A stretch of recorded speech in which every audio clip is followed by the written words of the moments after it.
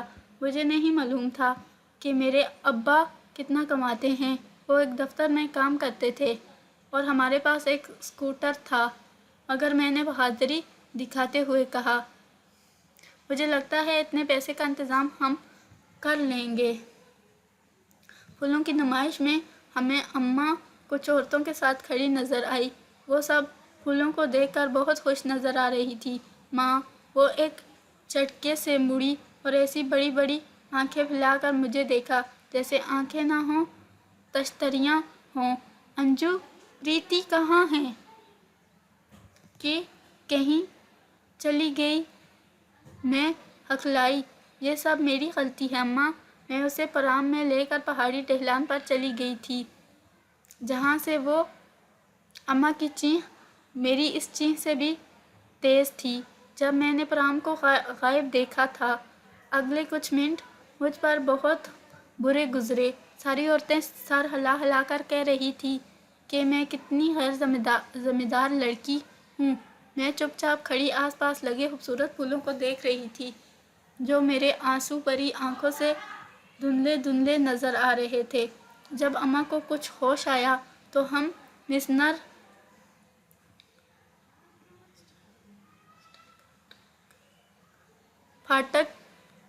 پھاٹک کی کار میں تھانے کی طرف چلے۔ رنجیت اور سمیر جو باہر چھپ کر دیکھ رہے تھے سائیکلوں پر پیچھے پیچھے ہو لیے۔ تھانے میں اماں سیدھی تھانے دار کے دفتر میں گھسی چلی گئی۔ وہ رو رو کر پکار رہی تھی، پریتی پریتی۔ کئی پولیس والے ان کی طرف دوڑے، ایک گلاس ٹھنڈا پانی پلایا، پنکھے کو پوری رفتار سے چلا دیا۔ تب کہیں اماں کے خواص کچھ قائم ہوئے۔ میڈم گھبرائیے مت، شریف پولیس افسر نے نرمی سے کہا۔ بتائیے کیا بات ہے؟ گھبرائیے مت، اماں نے تڑپ کر کہا۔ آپ مجھ سے کہہ رہے ہیں کہ میں گھبراؤں نہیں، جبکہ کسی ظالم کمینے بدماش نے میری بچی کو اغوا کر لیا ہے۔ افسر اسپرنگ کی طرح اچھل کر اپنی کرسی پر سیدھا بیٹھ گیا۔ اغوا؟ اس نے ایک ہٹے کٹے سپاہی کو اشارہ کیا۔ ملہوترا، ذرا تفصیل سے بیان لو۔ پریتی، میری پیاری بیٹی۔ میڈم چپ ہو جائیے، چپ ہو جائیے۔ چلی گئی کہیں؟ کہاں؟ پرام میں تھی، پرام میں۔ اس کا مطلب بہت چھوٹی تھی۔ پریتی، میری پریتی۔ پولیس افسر کا چہرہ اب لال ہو کر پسینے میں بھیگ چکا تھا۔ دیکھیے میڈم، اگر بچی لاپتہ ہے تو ہمیں وقت ضائع نہیں کرنا چاہیے۔ ایک ایک بات تفصیل سے بتائیے، آرام سے، صاف صاف۔ میں بتاتی ہوں، میں نے کہا، اور جتنا بھی صاف بھی میں بتا سکتی تھی میں نے سارے حالات بتائے۔ یہ تو بڑی غیر ذمہ داری کی بات تھی نا؟ افسر نے مجھے گھورتے ہوئے کہا۔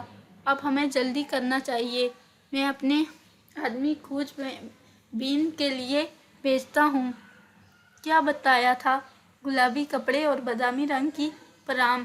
سمجھ گئے ملہوترا؟ جی جناب۔ بہتر یہ ہے کہ آپ اپنے گھر جائیں میڈم، ہمارے پاس آپ کا فون نمبر ہے، جیسے ہی کوئی خبر ملے گی میں آپ کو اطلاع کر دوں گا۔ پولیس افسر نے بہت نرمی سے اماں کو سمجھایا۔ وہ دروازے تک ہمیں چھوڑنے بھی آیا اور چلتے چلتے پھر بولا، ہمت سے کام لیں میڈم، ہمت سے کام لیں۔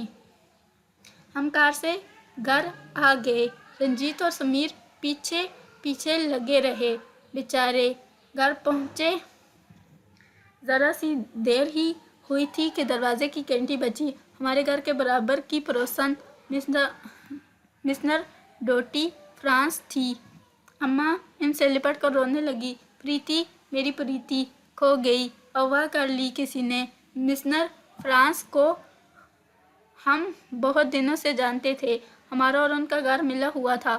وہ اماں کی پکی دوست تھی، مگر اس پکی دوست نے اس بار جو کچھ کیا وہ کوئی تعریف کے قابل بات تو نہیں تھی۔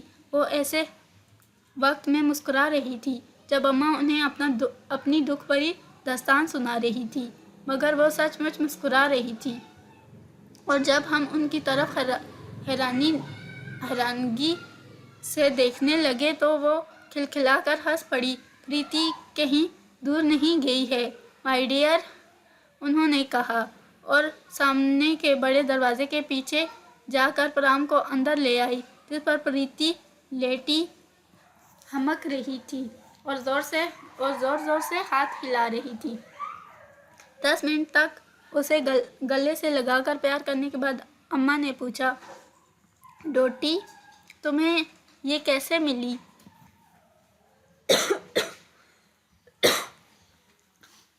یہی تو راز کی بات ہے، مسنر فرانس نے تفصیل سے سمجھایا۔